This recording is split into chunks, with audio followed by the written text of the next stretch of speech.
Face today. I'm so blessed to have each and every one of you here. Today, I'll be talking about the highest and best. And what that brought to me was when I was in Universal Metaphysics with Reverend David in a class that he does on Wednesdays. We've gone into places that you can't even imagine. When we talk about our universe is the end result is us. And, we are our own universe. And, this is sometimes difficult to really grasp. We are God. God is us.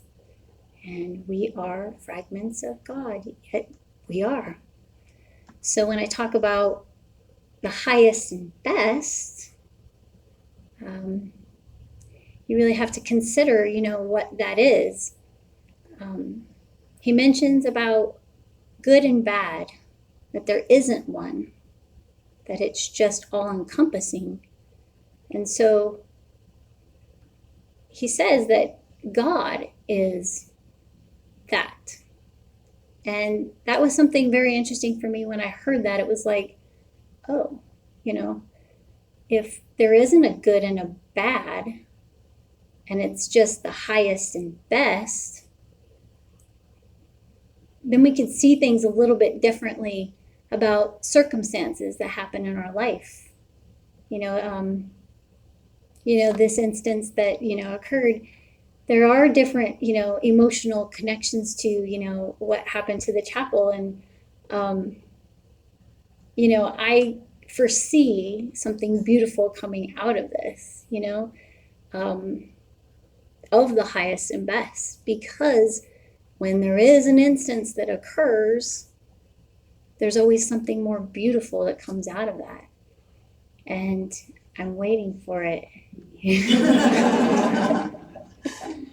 Might have to pay a little bill beforehand, but at any rate, it was a little emotional. It was a little, this is my baby too, as well as Reverend David's. And, you can get connected into those emotions of things that occur in your life. I mean, your vehicle that breaks down, or, these little, things that we think are good and bad.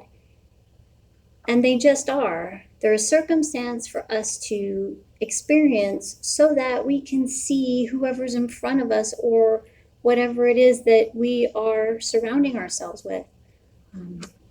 Being that it could be energy. Who is in front of us? What does someone say when you're in that experience? What did you receive from that? I had my brother show. I mean, that was amazing. Luma was here with me, and my brother and I, we hadn't connected for a while, and it just so happens, I mean, he's an amazing contractor, and we just, for a while there, didn't have a great relationship, and I decided, out of all of these teachings, that if he's not of the highest and best, that I would not be surrounded by his negativity. And out of this experience, I mean, this is just one of the things that was a part of this. He showed up. He came. And sometimes that's really difficult to reach out to him. And he's very busy and he's very involved in his work. And he got here and he put up those boards and he's ordering those windows. And we talked and, talked about my dad. And, we had some good communication out of it. So there's much more involved in this, for certain circumstances to occur. And I think highest and best is really, how we talk about the glass half full or empty or whatnot. I think highest and best is all-encompassing, and just having the positive thought of that each and every scenario, each experience that we encounter isn't for negativity. It's not, actually it is negativity, but It is something for, the learning of what, what did we not do, or what did we do that is having this instance occur, and what are we going to do to either improve it or just experience it, just let it be and feel it. Feel that energy, feel what that is like. What if you've never experienced that before? What if it's the very first thing you've ever felt of someone coming in and breaking your window?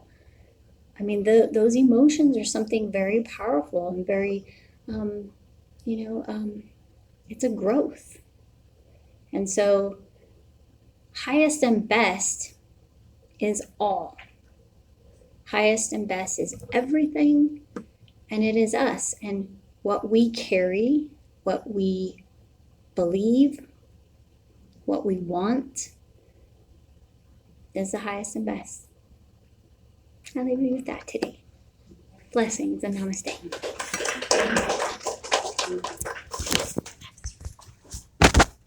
Thank you very much.